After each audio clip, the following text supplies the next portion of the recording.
Apalagi ketika membayangkan sang putri tercinta akan menjadi janda saat majelis hakim mengabulkan permohonan pembatalan pernikahan tersebut. Tapi tampaknya inilah jalan keluar yang terbaik bagi Asmiranda dan keluarga. Dan rencananya sidang lanjutan pembatalan pernikahan dengan agenda menghadirkan pemohon dan termohon akan digelar tanggal 14 Desember mendatang. Lantas akankah baik Asmiranda dan Jonas akan menghadiri persidangan tersebut? Atau lagi-lagi kuasa hukum yang akan mewakili mereka?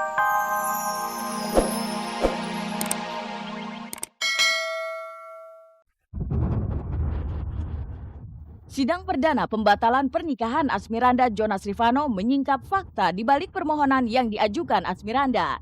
Lantas apa sesungguhnya yang membuat pengajuan pembatalan pernikahan itu sampai di Pengadilan Agama Depok? Di tengah persiapan pertunangannya, Julia Perez dicoba dengan sakitnya sang ayah yang kini terbaring di Rumah Sakit Bayangkara.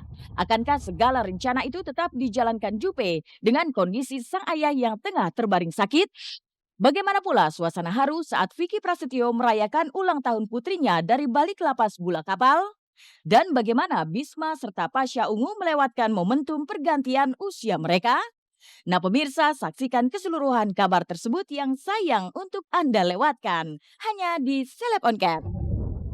Halo, selamat siang pemirsa Global TV. Seleb On Cam kembali hadir menemani Anda selama 60 menit ke depan untuk menyajikan kisah dari public figure secara mendalam. Mimpi membina keluarga bahagia hanya tinggal kenangan semata. Itulah yang terjadi ketika sidang perdana pembatalan pernikahan Asmiranda terhadap suaminya Jonas Rifano digelar Rabu 27 November kemarin di Pengadilan Agama Kota Depok. Pernikahan keduanya hanya bertahan 20 hari sebelum Anda benar-benar mengajukan permohonan pembatalan pernikahan pada tanggal 7 November lalu. Tapi dalam sidang kemarin itu baik Anda maupun Vano hanya diwakili oleh kuasa hukum mereka. Lantas kemanakah mereka berdua? Jatuh tanggal 27 November 2013. Agendanya adalah pemanggilan para pihak. Kemudian tadi sudah dilakukan pemeriksaan di mana pemohon dan termohon hadir. Kebetulan yang hadir adalah masing-masing dari kuasa. Ternyata hanya dihadiri oleh kuasa hukum masing-masing pihak. Sedangkan pemohon prinsipal maupun termohon prinsipal sendiri tidak menghadiri persidangan. Permintaan Asmiranda kayak ini. Permintaan Asmiranda karena Asmiranda yang mengajukan. Asmiranda yang mengajukan. Yang mengajukan.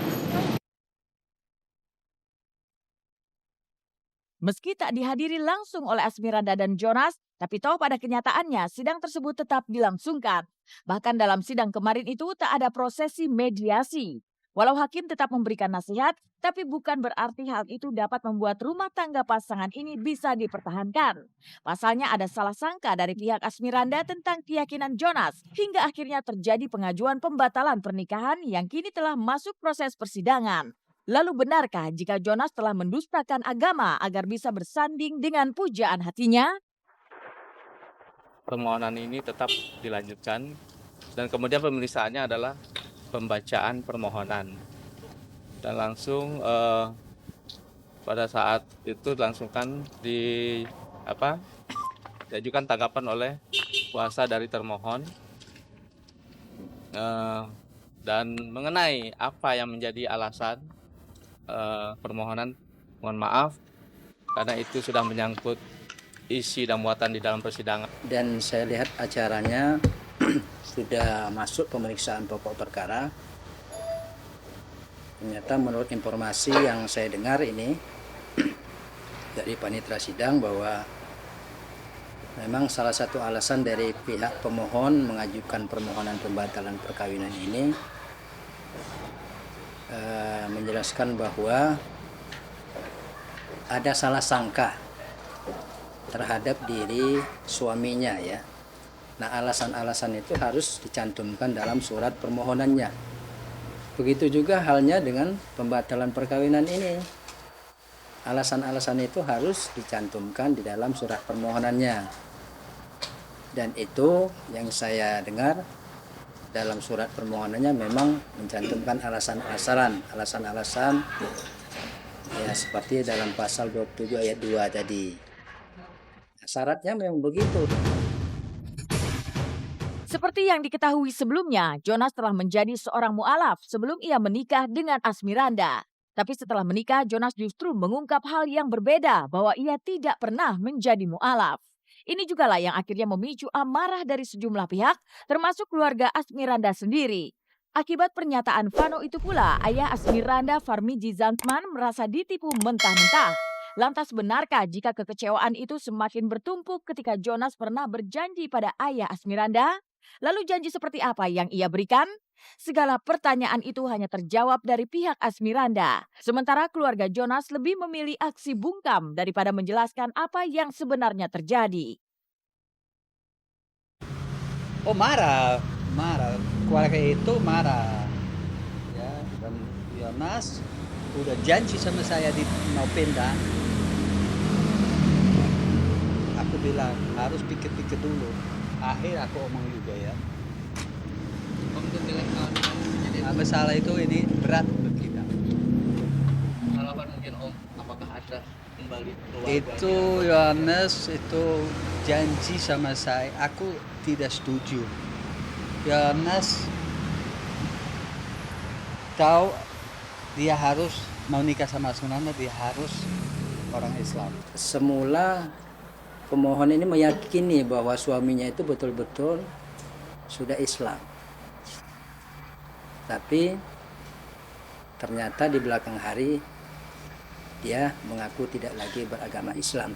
Dan itu yang menjadi alasan pihak pemohon mengajukan pembatalan perkawinan ini. Dan itu memang secara normatif dibenarkan oleh ketentuan kita dalam Undang-Undang Perkawinan itu pasal 27 ayat 2 Undang-Undang Perkawinan.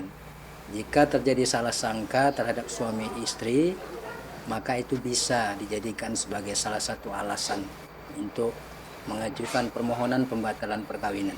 Saya sangat kecewa orang tua. Kaget nggak bapak ibunya Pak? Iya, ibu kan sempat shock. Saya nggak mau diganggu ya, maaf ya.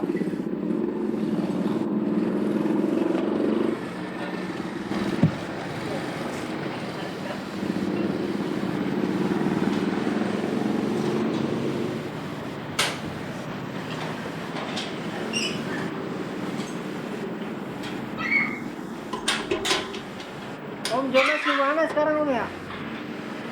Om.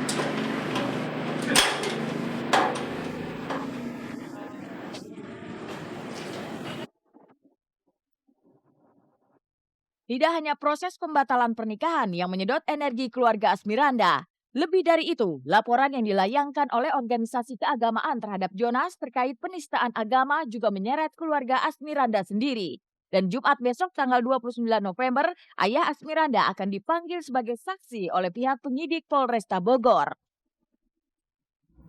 Apa aja nggak aku salah, ya? Padahal aku tidak salah, nah itu di sini tetap ya, aku sebenarnya masih belum bisa kasih komentar. Mungkin habis Jumat bisa. Ya hari Jumat ini dipanggil polisi Bogor, ya udah nanti saya bagian SPI ini dilapor. Ya aku tidak ada komentar bagian ini. Ya nanti Asmiranda atur sendiri aja. Asmiranda tinggal di Monaco, dia batal sendiri, berarti aku tidak bisa sekarang ngomong apa-apa. Ya ini dia masih 16 tahun, aku tidak tarik sekarang 24 tahun. Nah, aku kalah.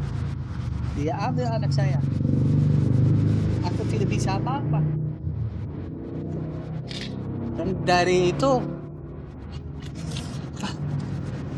Iya, terima kasih Om. Ibarat pepatah, sudah jatuh tertimpa tangga. Ayah Asmiranda tidak hanya menghadapi problema pernikahan sang anak tercinta, tapi juga tudingan penistaan agama yang ditujukan kepada menantunya. Apalagi ketika membayangkan sang putri tercinta akan menjadi janda saat majelis hakim mengabulkan permohonan pembatalan pernikahan tersebut. Tapi tampaknya inilah jalan keluar yang terbaik bagi Asmiranda dan keluarga.